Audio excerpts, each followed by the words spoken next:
Sinzi niba mujya mubitekerezaho kenshi, ariko buri wese muri twe azi umuntu bavuga ko ari umunyamwaga.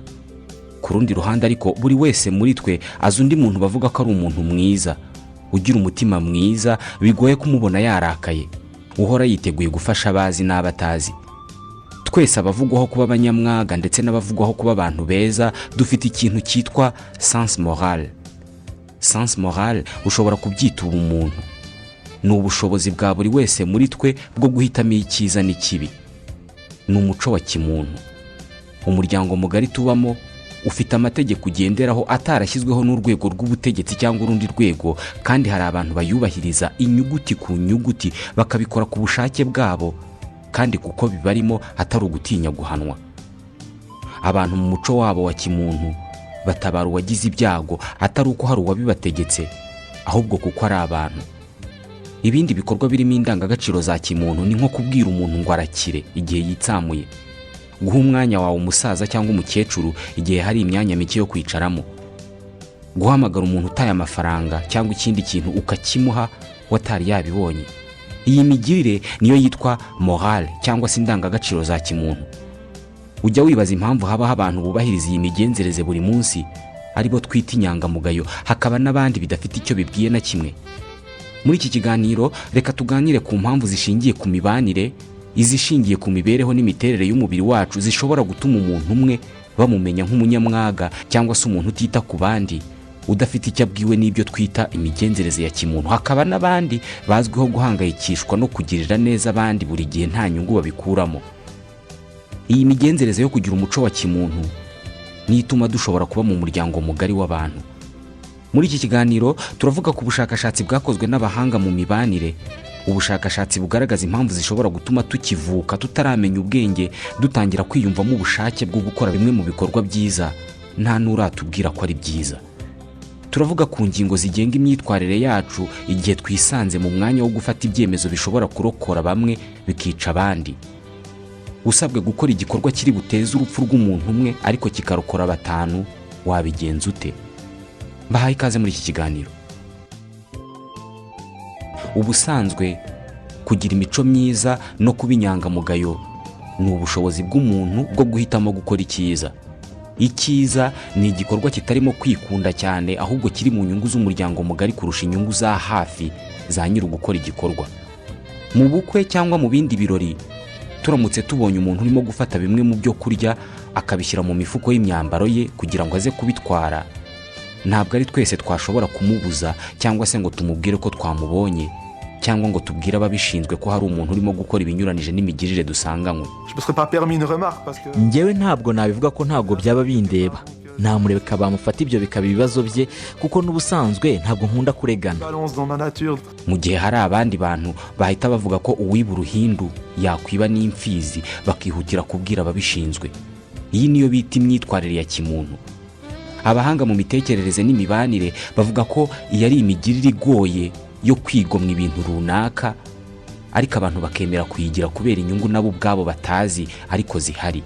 Stéphane de Bove ni umushakashatsi mu iterambere n'imihindagurikire y'ibinyabuzima, biologie de l'évolution. Imyitwarire ya kimuntu. Buri munsi dukora mwene ibi bikorwa. Buri munsi dukora mwene ibi bikorwa bibarirwa mu ijana tutanabitekerejeho. Kuva mu gitondo wirirwa ugenda mu amategeko, umuntu aribeshya akakugarurira amafaranga menshi biza kandi washoboraga kuyatwara. Umuntu arakuyoboza ukamuyobora, ugera ku kazi ugasuhuza abantu wasanze ubaseke nabikoze ntacyo waba. Umuntu ati karamu hasi ukayimuhera, akagombye kunama akayitorera. Ukandagira umuntu ukamusaba imbabazi, usabye ntacyo yagutwara. Ibi byose kenshi utabikoze ntacyo cyagutwara, ahubwo rimwe na rimwe utanabikoze hari inyungu zako kanya wawe. Ariko ntabwo ariko tubigenza. Tuvuga ko ibi byose tubikora ntegereje, ariko abahanga mu mibanire bemeza ko mbere yo gukora ikintu cyiza, buri gihe ubwonko bwacu buba bwabanje kubara ingano y'igishoro kiri n'ingano y'inyungu ziri buvemo. Bivuze ko kuba umuntu akihutira kumwegura utanamuzi, ubwonko bwawe buba bwamwegura harimo inyungu runaka kuri wowe. Stéphane de Bove. nibyo koko iyo myitwarire iravunanye ariko izana inyungu mu buryo buzishe. Imwe muri izo nyungu ni ugutoranwa nk'umufatanyabikorwa mu muryango. ni ukuvuga ko muri bus buri wese ugiye umuntu mukuru cyangwa se umubyeyi utwite ngo yicare. Icya mbere ko abari aho ngaho muri bus bamubona nk'umuntu kandi ufite imigirire ya kimuntu. Nta wifuza ko yakora urugendo abo bari kumwe muri bus buri wese amureba. Icya kabiri abashaka ko n'uwo nguwo ahagurukiye nawe ari kumwe n'abantu bafite ubumuntu. Icya gatatu hari bamwe muri twe ngo nta wamenya wenda ejo nazahura n'uyu mpagurukiye cyangwa se n'umwe mu kibuka ko ndi umuntu mwiza. Iki gihe uba utsindiye umwanya w'ubufwa mu muryango mugari. Uku niko ikiswe altruisme ye mu tunyangingo tw'abantu bose bo mu isi. Altruisme ni imyitwarire n'abantu cyangwa se ishobora kugirwa n'inyamaswa, imyitwarire isa n'ibangira ariko ikaba ari inyungu z'abandi. Ni uburyo bwo kwibabaza abandi nta nyungu igaragara y'ako kanya ubikuramo. Hari abahanga nk'umufaransa Jean-Jacques Rousseau bagendera cyangwa se bagenderaga contractualisme. Batekerezaga ko imibanire yose dufite ishingiye ku masezerano cyangwa se kontra tugirana hagati yacu arimo inyungu kuri buri wese, kuri buri ruhande. Njyewe nawe ngo turi ntawahemukira undi. Jean-Jacques Rousseau yavugaga ko ayarano arimo inyungu kuri buri ruhande. Ubushuti ni kontra. Abandi ba filozofe cyane cyane abongereza bo bavuga ko imigirire ya kimuntu cyangwa se ubunyangamugayo ari nk'icyumviro buri wese. Bavuga ko ubunyangamugayo buri wese abuvukana kandi buri wese atanabyitayeho rimwe na rimwe. Kuri bo moral cyangwa se ubunyangamugayo icyumviro. Kugira sens moral rero cyangwa se icyiza n'ikibi byoroshye nko gutandukanya amabara cyangwa se impumuro. Ko umwana w'uruhinja ashobora gutandukanya ikintu gikwiye gishingiye ku migirire ndetse n'ikinyuranije n'iyo migirire akabikora atari uko abifitiye ubushobozi bwo ubwo kuko biri mu miterere y'umuntu. Ibi nibyo byagaragajwe n'umutekerereze muri kaminuza ya Yale, Madame Kaylee Hamlin. Yafashe abana bafite hagati y'amezi 6 n'10 abereka video kana k'urukwavu kaguye mu mwobo. Muri uwo mwobo harimo akana kari karimo kagerageza kuriza rwa rukwavu ngo ruve muri uwo mwobo, ariko hejuru y'umwobo hari indi hene y'umweru. Iyo anaga isubiza rwa rukwavu mu mwobo mu gihe indi hene ngenzi yayo mwobo iyo yashakaga kurukuramo. Nyuma Madame Hamlin yafashe mu mashusho ya za nyamaswa uko ari 3 abishyira imbere y'ababana bare. Umubare munini muri aba bana bahisemo igikinisho cya ya hene yafashaga urukwavu kuzamuka. Bisa naho muri twe tutiriwe dushyiramo ingufu izo arizo zose tuzi gutandukanya ikibi n'iki. Dukoze mu buryo kuva tukivuka tuba tuzi icyiza n'ikibi. Ariko noneho bigenda bite iyo abantu bamaze gukura? Nawe buri wese azi nibura agace kamwe cyangwa se turenze kamwe bavuga badukomokamo, baba bazi ubwenge, baba ari abanyamahane cyangwa imico y'ubuzererezi nk'aho abahatuye bose babyawe n'umuntu umwe. Yavukiye muri commune ya La Courneuve mu Bufaransa. Yavukiye utanga uburere bwiza ku bana, mbese umuryango w'inyangamugayo. Atuye mu gace kazwiho guturwamo n'abanyangeso zitari nziza. Bertrand ahantu agomba guhitamo hagati yo gukurikira ibyo yigishwaga n'ababyeyi be cyangwa se gukurikira imyitwarire y'inshuti ze baturanye bahorana. Donc j'ai grandi avec deux modèles, des parents justement et de mes frères et sœurs qui allaient à l'école. Nakuriye hagati y'imico ibiri. Uwa mbere ni umuco nahawe n'ababyeyi banjye ndetse n'abavandimwe banjye bari baragiye mu bakabona za diplome, ariko ku rundi ruhande nari mfite inshuti zo mu gace twari zahoraga ziba zicuruza ibiyobyabwenge, gusa bakaba bari bafite amamodoka basohokana n'abakobwa beza. Mu gihe bari barabashije kugendera mu nzira ku rubange, bo bari bafite imirimo iciriritse nko gucuruza mu supermarché bashe kuriha amashuri yabo. Mu maso yanjye nk'ingimbi ubwo nta buzima bwa.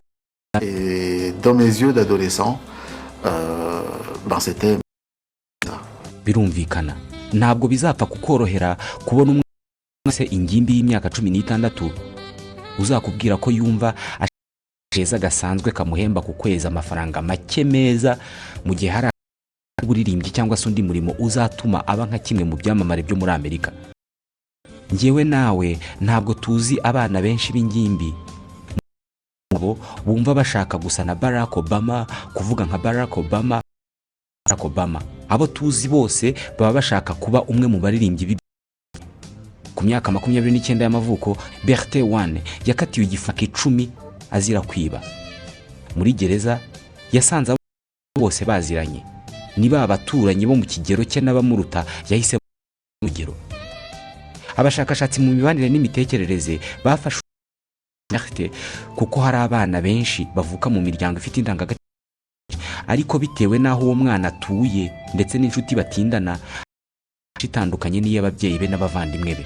L'un des plus grands pouvoirs qu'ont les vraiment d'essayer d'influer sur bumwe mu bushobozi bukomeye ababyeyi nubwo kugerageza guhangana n'imyitwarire n'imico abana babo bashobora gukura kubo mu gihe cy'ubugimbi n'ubwangavu. Abana baba barushaho kumva no gukurikira babwirwa n'abo bangana kurusha ibyo babwirwa n'ababyeyi babo. les pères auxquels eux vont avoir un effet massif sur ce qu'ils considèrent comme étant juste. Ni Bwana Laurent Beg, ni umwarimu w'isomo ry'imibanire muri kaminuza mu Bufaransa. Avuga ko imico ya kimuntu cyangwa se ubunyanga mu nkingi z'ingenzi 5: imikoranire n'abandi, koroherana n'abandi, empathy, impuhwe, guha buri wese agaciro n'ibyo agenewe, equité, mbera, justice. Laurent Beg avuga ko umuntu ufite ibi bintu ubwo aba afite indangagaciro za kimuntu. Zimwe muri izi nkingi zivukana, izindi bakagenda bazikura mu burezi n'uburere bahabwa. Bwa nyuma y'uburezi n'uburere reka tuyivugeho. Mu nteganyanyigisho mu isi habamo isomo rirebana n'ikinyabupfura n'uburere. Kubera ibikorwa by'iterabwoba mu bihugu byigeze kwibasirwa n'ibitero nk'Ubufaransa na Leta Zunze Ubumwe, ubu ngubu isomo ryigisha indangagaciro za kimuntu mu mashuri abanza n'ayisumbuye. Isomo ry'indangagaciro za kimuntu mu shuri rishingira ku mpamvu nyamukuru zishobora gutuma abantu baba mu kwigisha abana uburyo bwo kuba inyangamugayo no kugira indangagaciro. Hari abarimu bifashisha inkuru yahimbwe ikanandikwa n'umufilozofe w'umugiriki, inkuru yiswe La Note de Gigès. Babaza abana icyo bakora umunsi bagira ubushobozi bwo kwihisha, ukaba uri ahantu ugakora ibyo ushaka ariko aba hari bazi bwo kukubona. Uwo munsi ntabwo najya ku ishuri, ahantu hahurira abantu benshi nkiba iPhone zose bafite. Bisa n'ibigaragaza ko hari imyitwarire myiza tugira nuko abantu batureba. Bivuze ko hari abantu benshi muri twe gutoragura amafaranga yaba azi neza ko nta muntu urimo kumureba akayabira kuyata ari hafi aho. Bigisha abana ko hari nk'inyangamugayo bitewe nuko hariho amategeko n'abantu bacunga ko amategeko yubahirizwa. Niyo mpamvu hashyirwaho amategeko yo guhana abica amategeko. Abana kandi ko kugira indangagaciro za kimuntu cyangwa se morale bisaba umuntu afite ubushobozi bwo kwikura mu mayira abiri kandi akayavamo afashe icyemezo. Abashakashatsi mu mibanire bazi cyane ikiswe dilemme de train ya gari ya moshi. Nicolas Baumard n'umushakashatsi w'imitekerereze. C'est l'histoire d'un train dont le conducteur. Ni inkuru ya gari ya moshi n'umuntu wataye ubwenge ku buryo iba yiruka ku muvuduko munini kandi hatagize yagonga abantu 5 bari bahagaze mu nzira yayo mu nterano.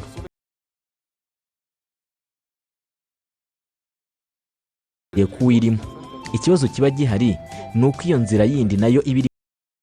Muri iyi nkuru babaza abantu icyo bahitamo hagati yo kureka iyo gari ya moshi ikica abantu 5 cyangwa kuyohereza mu wundi muhanda ikica umuntu. On a le droit d'envoyer le train dans cette voie de garage, de tuer une personne mais d'en sauver 5. Bavuga ko abatwara imodoka hari igihe bisanga muri aya mahitamo. Itefra itwaye abantu 40 igiye kwiroha munsi y'umuhanda kandi hari moto ziri hafi aho ngaho umushoferi ashobora kuyiyoboraho ikazigonga. Iza guhita ihagarara bizi neza ko ninsunika umuntu umwe mu muhanda imodoka iza guhita ihagarara itagonza abandi 5 yototeraga. Namusunika nubwo naba nishe umuntu umwe uye kandi yihutirwa usabwa gukora ikintu cyiza ku rundi ukumva wakora ikidakwiye, nk'urugero akakubwira nabi, wajya kumutuka ukarwana n'igitutsi gishaka gusohoka, umwe wumva wamutuka ubundi ukumva wahanyura nk'inyangamugayo. Wibaza uko biba bimeze mu mutwe wawe muri ako kanya. Mu mutwe wacu ahagana mu ruhanga hari igice cy'ubwonko cyitwa frontal. Iki nicyo gikora akazi ko gufata ibyemezo no kugenga y'umuntu. Iyo ugomba guhitamo inzira yo kunyura hagati y'aho utekereza n'aho utekereza ko ari kure, igihe ukoreye amahitamo yawe. By'umwihariko uduce tw'ubwonko twa nyatwo dukora iyo wisanze mu mahitamo, axe dorsolatéral préfrontal n'akitwa lobe pariétal. Gukora uburiganya ubwo ari bwo bwose ndetse n'ikinyoma ni ukuba ikimuntu, niko batwigishije kandi natwe niko tubyumva. Nta uzumva bashima umuntu ngo ni umuhanga mu kubeshya cyangwa se mu kuriganya. Kuvuga ko ubikora aba ari ku rundi ruhande rw'umuco ukwiye abantu beza. Ibi bikaba bibi cyane iyo icyo kinyoma cyangwa se uburiganya bikozwe n'urugero rupima amamiliyari. Mu binyoma duheruka kumva, uruganda rukomeye rukora imodoka mu Budage rwabeshye isi yose ingano y'ikirere isohorwa na moteur zikorwa na Volkswagen. Ngo hari abantu bajya bakora amakosa cyangwa uburiganya bakumva ntacyo bitwaye ngo babikora. Niba ari ukubitekereza ntabwo uri wenyine, kuko na Bwana umwarimu wigisha iby'ubunyamwuga n'ubunyangamugayo mu ishoramari nawe ko abayobora Volkswagen bemeye kubeshya isi yose ko imodoka bakora zitandukanye kubera ko batekerezaga ko n'ibindi bigo bikomeye byose bibeshya.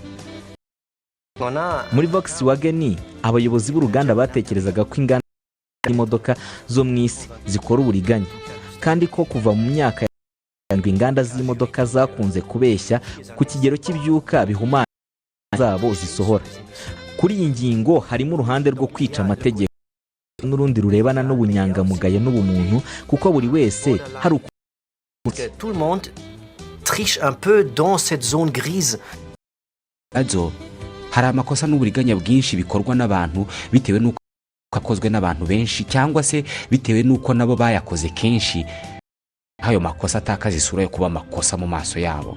Ni ukuvuga ko ishobora gukorwa kenshi bikamera nk'aho inshuro nyinshi cyakozwe za Comme une fois un manager qui était umwe mu bayobozi b'uruganda bafatiwe muri ubu buriganya ikibi gikoze rimwe kirakunukira, wagikora ubwa kabiri kiragahoro, iyo ugikoze ubwa gatatu ntabwo kiba kikikunukira na gato. Tu le fais une troisième fois, ça pue plus. Iki gihe ntuba wanamubwira ibibi. Bisa naho icyaha cyangwa se ikibi ushobora ukumva ni icyaha ukagikora kabiri, ubwa gatatu ntubucyumva. Ibikorwa by'uburiganya no gukora ibibi ntabwo bireba abayobora mu bigo bikuzi gusa, ahubwo bireba twese, kuko twirirwa mu bikorwa bishobora kubangamira cyangwa se bibangamira umuryango mugari.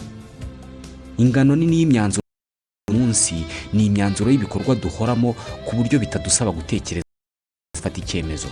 Bivuze ko hari byinshi dukora bitari byiza, ko ari akamenyero ntitumenye ko ari bibi. Iyo ugiye kugura umugati nta na rimwe ugitekereza ko uwo mugati ushobora kuba wakozwe n'umwana 7 wakuwe mu ishuri ngo aze gukora ako kazi k'ingufu. Na rimwe watekereza ko uwakoze uwo mugati ashobora kuba yarishwe n'inzara kuko batamugaburira kandi yirirwa mu byo kurya. Aya makuru ntabwo ushobora kuko akamenyero ufite ko kugura umugati buri mugoroba gafite ingufu izatuma utekereza uburyo uwo mugati wakozwe. Urundi ruhande ariko igitera ibi ni uko ubucuruzi na politiki n'amategeko bigenderaho ariko ntabwo bifite umuco bigenderaho. Ni ukuvuga bahagarariye ubucuruzi na politike bo ku giti cyabo bafite imico n'imigenzo ya kimuntu, ariko ibyo bahagarariye byo nta mico n'imigenzo bifite. Niyo mpamvu hari abakora akazi k'icungamutungo mu bigo mushobora kuba ari abantu bagira ubugugu kuko mujya kubishyuza amafaranga bakabakandagira, ariko uwo muntu mu buzima busanzwe akaba agira ubuntu iyo atari. Niyo mpamvu hari abantu b'abaherwe mu isi baza muri Afurika bagatanga benshi yo gufasha imfubyi no kubakira abakene, ariko bakaba bafite inganda za by'abaturage muri Aziya. Ibyinshi mu bikorwa byiza dukora umuntu twifitemo cyangwa se kubera ijisho ry'abandi bantu ririmo kutureba. nibyo wabyumvise neza, nta na rimwe dukora ibintu by'akataraboneka igihe hari amaso arimo kutureba, cyangwa se igihe tuzi ko ibyo dukora hari amaso azabireba. Hari abashakashatsi b'Abongereza bashatse kwemeza ko abantu gukora ibibi igihe cyose wabemeza ko hari amaso arimo kuba batari amaso y'umuntu muzima uri ahantu runaka. Abashakashatsi mu kigo cy'ishuri bafashe ifoto nini y'ururabo bayimanika ahantu muri cafeteria aho abanyeshuri barira. Nk'uko bisanzwe bari bamaraga kurya bagahaguruka bakigendera batanduriye ibyo baririyeho.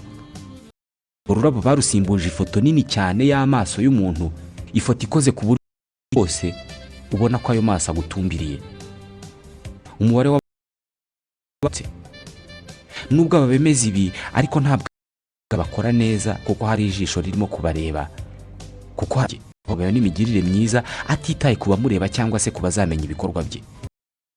Abashakashatsi mu ishuri ry'ubukungu muri kaminuza ya Lausanne mu Bufaransa bakoreye ubushakashatsi ku banyeshuri hagamijwe gupima ingano y'ubunyangamugayo bwabo. Byari muri gahunda yo gufasha ibigo bikenera abakozi kubona abakozi b'inyangamugayo. Bafashe itsinda ry'abantu babashyira muri sale ariko babereka ko muri iyo sale harimo zimwe mu nyandiko zirimo ibisubizo by'idini. Baraziberetse ariko ntibababwira ko kuzikoresha byemewe. Ikindi cyarimo cyorohereza abantu gukopera kwari uko ku mpapuro bakoreragaho ku buryo no gukopera ntawe ari kumenya ngo ninde wakopeye. Ikizamini bahise basohoka muri icyo cyumba ababazwa. Birumvikana bamwe muri bo barakopeye ariko hari abandi bake ibyabo atari uko bizeye ku buhanga kuko hari n'ababonyeze. Njye ntekereza ko umuntu aba agomba kwibera ingayo we ku giti cye, nubwo nta wundi muntu wabimenya usibye njye.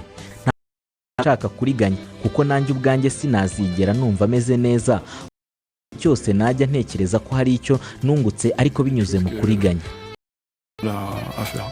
Hari abantu ashobora gutwara imodoka ahantu mu mujyi, nta bandi bantu bari mu muhanda, imodoka ziri mu muhanda, ari wenyine mu muhanda, akagera kuri bya byuma bya kinyabiziga agasanga cyacanye umutuku. Nta muntu n'umwe wundi agahagarara agategereza ko cya cyuma cyaka icyatsi akabona gukora ibikwiye bimurimo. Kuri iyi ngingo yo gukorera ku jisho gukora ibikwiye utitaye ku bakureba cyangwa se abazabimenya, abashaka bakomeye by'inzobere mu myitwarire no mu mibanire bashyira imbere ingingo yo kwikunda mu bituma umubare munini w'abantu bagira imigirire inyuranije n'indangamuntu. Ni ukuvuga ko kwikunda ari byo nta tuzi gayo kuri benshi muri twe. Uyu munsi twese tuzi rero rusange bukunze kuba bwanduye, bidatewe gusa no kuba bukoresha byinshi, ahubwo binatewe n'uko bamwe muri twe basigamo imyanda kuko atari ubwiherero bwabo. Umuntu ukoresha ubwiherero rusange ngura amazi ngo akore isuku ntabwo bivuze ko niwe mu rugo ruko bigenza. Mu rugo ibintu byose byitabwaho. Muri make asanga mu imigirire ya kimuntu ariko arikunda cyane. Indi ngingo abashakashatsi bavuga ko ishobora gutuma agaciro za kimuntu undi ntazigire ni umuco w'igihugu runaka. Ibyitwa stereotype cyangwa se isura abantu runaka mu birebana n'imyitwarire bishingira ku muco abo bantu kera. Mu burengerazuba bw'isi abantu benshi ntuzi umuntu batazi. Kuri bo iyo uhuye n'umuntu ku nshuro ya mbere umukuzaniye cyangwa se umukweretse arabanza akakubwira uwo muntu wari we no kumuhereza umukono. Munsi y'ubutayu bwa Sahara ho ntabwo kuba umuntu kubuza kumuhobera mukamarana umwanya munini cyane. Mu burengerazuba iyo bishimye barahoberana. Munsi y'ubutayu bwa Sahara boka ku giti cye. Mu burengerazuba bw'isi birasanzwe ko umwana aterana amagambo na se kuko umwana yatinze gutaha. Iyo umubyeyi yavuze umwana araceceka. Gusa imipaka y'ibihugu yahoze ari n'imipaka y'umuco n'imigenzereze uyu munsi igenda ivaho ikoranabuhanga. Niba iwanyu kera umuntu yaratakaga abandi bakamutabara, biroroshye ko abantu barebye televiziyo bagakoresha internet bakabona ko ateye imbere buri wese yimenya, bazahagarika ibyo gutabarana kandi bufasha bwose. Ntabwo bikiri igitangaza kubona umuntu urohamye ko abantu bamurohora bakabanza kumufotora amafoto menshi yo kuzashyira kuri internet. Ibuka abashakashatsi mu mibanire bavuga ko imico ya kimuntu cyangwa se ubunyangamugayo ngize ingenzi eshanu: imikoranire n'abandi, cooperation, n'abandi, empathie, impuhwe, compassion, guha buri wese agaciro n'ibyo agenewe, equité, ndetse n'ubutabera, justice. Bavuga ko izi nkingi uyu munsi ziri mu bibazo bikomeye. Ihererekanya ry'izi nkingi mu bantu rikorwa mbere na mbere hagakurikiraho uburezi bwo mu ishuri, hagakurikiraho ibyo bise kante. Ni ukuvuga ibitari ababyeyi ntibibe n'ishuri, ni ukuvuga filime tureba, indirimbo twumva. Hari abantu cyane cyane abo ashobora kureba filime y'abantu barwana ikarangira nawe yumva ashaka se umuntu akabaho yarahinduye imyitwarire kubera filime areba. Ngiyi ngangira ko culture vivante cyangwa se imico iriho muri icyo gihe ishobora kugena imibereho y'abariho muri icyo gihe. Nitwa Ismael Mwanafunzi, naho ubutaha.